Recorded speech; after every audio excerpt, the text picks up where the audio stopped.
Hello everyone and welcome back to more Sonic Heroes for the GameCube, and in this one we're going to be going through Grand Metropolis Power Plant as Team Dark. So, that Eggman is behind all of this. Whatever it takes, he's mine. Any objections? Negative. Is this the energy plant? That red liquid is being traded at high prices. Eggman must have plans to control the energy. Oh god, I love Omega. But this is Grand Metropolis, Team Dark's version anyway, where much like with Team Sonic we're going through the same set pieces and level design stuff like that, just with more enemies thrown in. Like I was saying, in the previous episode, it's pretty much the expert versions of the teams, although the dialogue's a bit different as well. Particularly that bit there, I never really got that either. There was just some weird dialogue in this game that amuses me, It doesn't look like we'll be able to move on. No problem. Let's get moving. What? I never got that. But, there is actually not really a lot to say when it comes to these teams in terms of level design, and this is one risk that when it came to, basically doing an LP of every team. Originally, I was just going to do Team Sonic and do a let's look at, with Team Dark, Team Rose, and Team Chaotix, given the fact that we're going through the same levels. But I can imagine all the people who are watching this LP and they're like, what? You didn't do a Team Dark playthrough? How could you? And things. Team Dark's the best team ever and stuff like that. So I thought, might as well add a bit of a challenge to myself, as originally it was just going to be all A ranks for Team Sonic. But therefore, you know what? I'm absolutely nuts. So I'm going to go for blimmin' A ranks with every single team. Just because, I don't know. I just like to add little ambitions in LPs, I guess.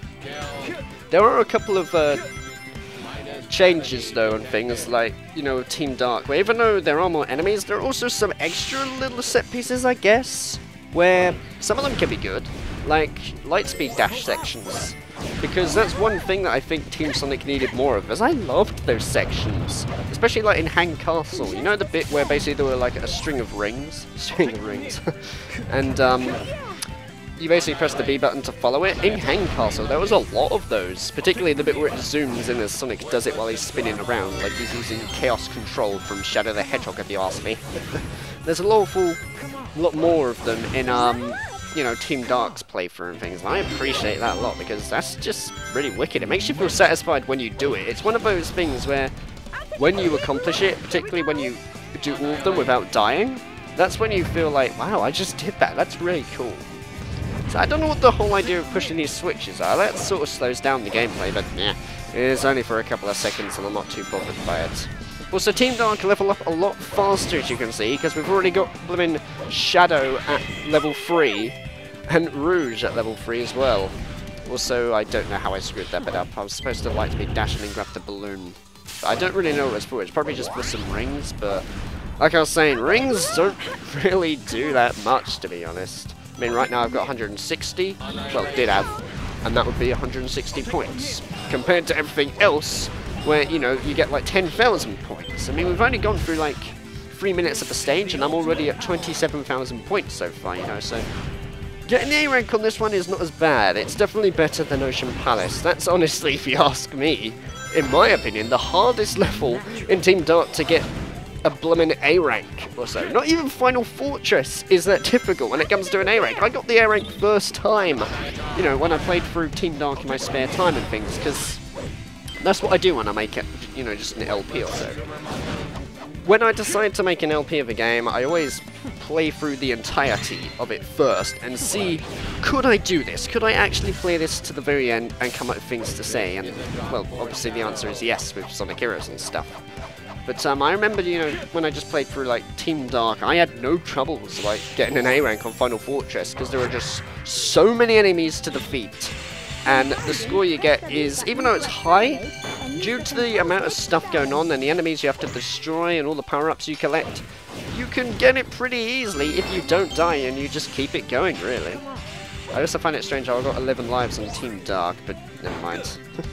I did have a lot of deaths on this, like I was saying with Ocean Palace, and even this one. I just wasn't in the right moods to record. That's one thing I would say. When you're going to record a game, be in the right mindset or so, because originally I just thought I'll just record some Dim Dark, get it done over with. Let's see why not. You shouldn't really do that, because then what happens is you don't give a crap about anything that you do, and you know your gameplay can be poor because you're not concentrating as much, and you get annoyed because you're not doing so good, so in the end you play the game with anger rather than fun. You know, when I record a game, it needs to be fun, not a stressful thing for me to do, otherwise, you know, what's the point? The idea of a Let's Play is to have fun. But still, that was a long old different subject right there. But now we come across an extended bit or so compared to Team Sonic's, where this time you'll notice that there's like an extra bit of Grand Metropolis or so. That's the thing, Team Dark pretty much has the the stages complete in one or so, whereas Team Sonic, even though, you know, they are long, Team Dark has like extra bits thrown in on some of them, not all of them, only just a couple. Like even on like Hang Castle, there's like a free falling section as well. So that's pretty nifty. At that moment I have like 250 rings, let me know. I did have a lot of deaths though in Grand Metropolis, because you know those rings that I went through and went on the rail back there? What I had once is this, and this is one thing that I would say to you. When you go through those rings, be careful, because when you go through them, what happens is you have like no input of direction and things. So like if you move left and right, you can't go anywhere. So sometimes if you don't aim yourself right on the rail, Shadow will just miss it completely and fall down. Just like what happened to me before, and I was really annoyed about that. That's one thing I would say, like with the rings. I get the fact that you're going through the air, it's automated, but oh god, they really needed to fix that area, because that's a really unfair bit right there. You have no control, like, at all. I know on other bits you don't have as much control, but it never got to that level for me, really. Perfect as always. Also, Shadow's showing off a lot in this, pretty much like what he does in general, really. But we needed like 71,000 points to get an A rank, and that does seem overkill. But it's really not that hard to do, because there are so many enemies going on, and if you play through the same way that you did with Team Sonic, it's a lot better. Oh, and you know when I was speaking of like light speed dash sections earlier, they have it right here or so, where basically when you're Shadow, you can do this. It's just things like that that I love about Team Dark, you know, because that just looks really fun to do or so, and when you just watch it, you know, of him just following the pile of rings now with all these weird camera angles going on, I don't know, I just find it really amusing myself. Also, I don't know why I use Shadow to flip them up, even though I could just turn into a Mega and then take him out, but still. Power Plant, though, again, is not really that bad to get the A rank, because it's honestly, in my opinion, like the same one as, you know, Grand Metropolis. Just try not to die, which is easier said than done, because, you know, it's Sonic Heroes. Any glitches or so can happen, but not if you be careful. That's all I can say. Just don't play through this game with rage. Just concentrate on what you're doing, and then maybe you'll pull through, but we'll see. You know, everyone's experience of this game is entirely different, if you ask me, but still. Also, I thought of songs that I said which have a really, really cool loop, and that's actually one from Mega Man X2. Because, you know, like in Team Sonic, when I got to this area, and I talked about some songs can be really good if they have loops, because I really like Power Plant's OST. Mega Man X2 has that as well, you know, the stage select theme. It loops again and again in like 5 seconds, but it still sounds pretty cool to me. Some of them can work, some of them cannot, but still. Also, you know the thing I talked about with like the what's it? I mean, the poles and that you ascend as level 3. It works with every team, really. I think even Team Rose, considering her one is so bloody slow in order to get up the pole, because her animation when she uses her tornado attack is really slow and things. So I think it works for Team Rose. I actually can't remember.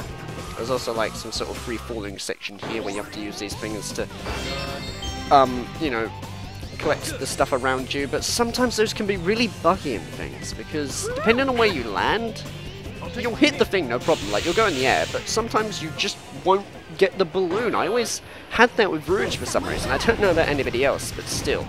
So there's your proof that when like you're level 3 you can take up those golden turtles in style without no issues at all, you know?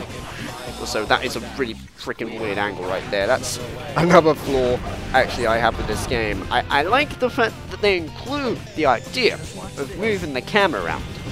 But what's the point if, when you move the camera around, it zooms in and stuff, and then when you move around in general, it stays that way, so you're basically reducing your visibility even more, you know? The idea of moving the camera around is it's supposed to help you look around a bit more. So, of course, when I move the camera around with the L and R button, sometimes it can be risky because it doesn't really help me. It just can sometimes make it worse, I find, but still. Also, you have these sections here where instead of just waiting on this bit with Team Sonic, you can use Rouge to go into like these, I don't know what these things are, to be honest, I actually forgot the name. But those things that just take you to the sky, even though I screwed it up, really. That's a real shame, but never mind. It's basically a way, you know, to save you waiting at the beginning in case people were annoyed of the fact that they had to wait on that platform, even though really it only happens twice. I don't really see what's the complaints, but there you go.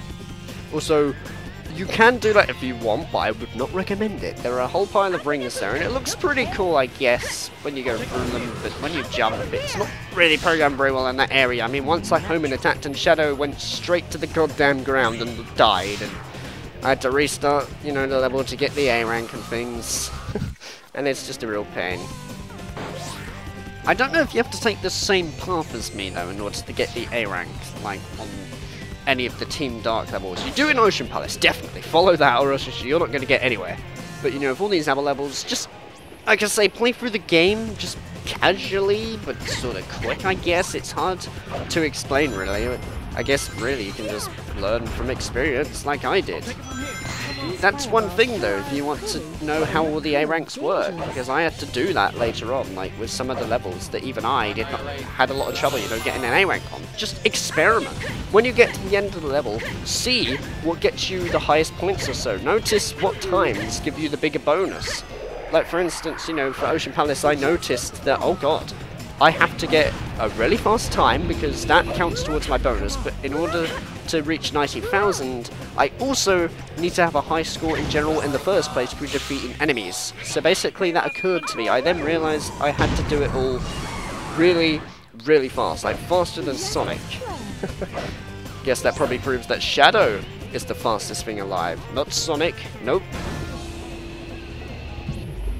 Although really, I don't really know what there is else to say about these areas particularly. They're the same things through every single level.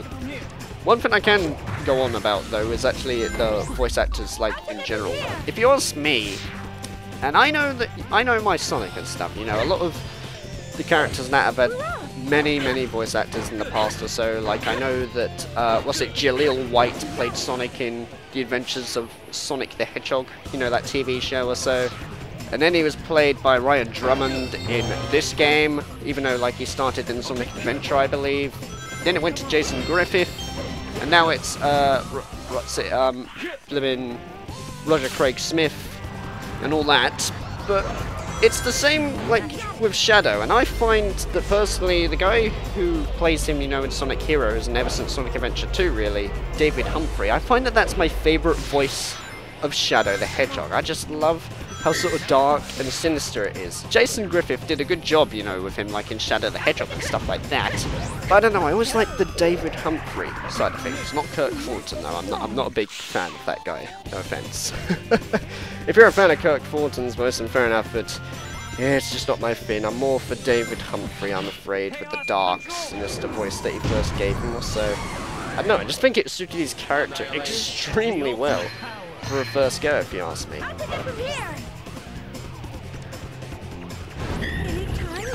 Also, the Team Blast in this bit can be a real pain, because it freezes time, which is cool, but it also freezes some objects happening things. So, like, back there, even though I froze time and stuff, it was kind of a waste, because I had to just wait, like, a couple of seconds just for this, you know, uprising blue light to appear for me to go up and stuff like that. So, you know, even though you are using Chaos Control, it can sometimes delay the game from happening depending on where you use it, really, and I find that a bit strange, really. I mean, it is Chaos Control, it makes sense that it freezes everything in its path, but it kind of is a pain to, like, game design and stuff like that. Also, that was really close right there. Sometimes, you know, you can't tell where you are in 3D space in this area, which is why I think a lot of people have a lot of trouble, like, in Power Plant when it comes to the lava room, because the whole camera, I will agree, it can be slightly improved with where those little things that you grab on and they pull you up, where they're placed and stuff like that, because you sometimes just can't tell where you are, you know? Either way, let's Power Plant with an A rank, and I'm actually going to see how much points I got for this, so let's see. Oh wow, I actually... Your time does not really matter then, to be honest. Just do good, destroy all the enemies, and get a good get like a lot of points, really, because the time was pretty terrible, actually. You know, I beat it in like 8 minutes, which is pretty poor. Man, who are those creeps over there?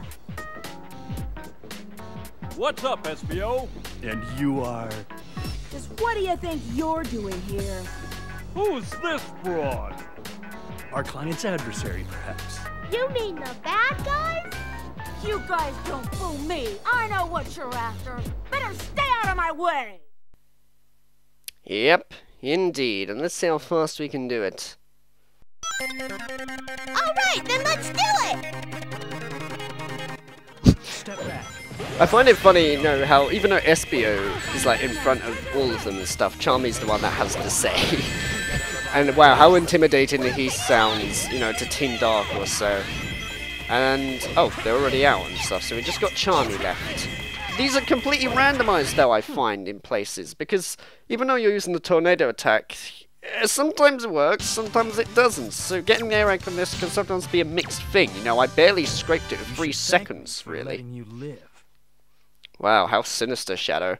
I suppose you are a Dark Hedgehog, but still. Either way, I'll see you in episode 10, everybody.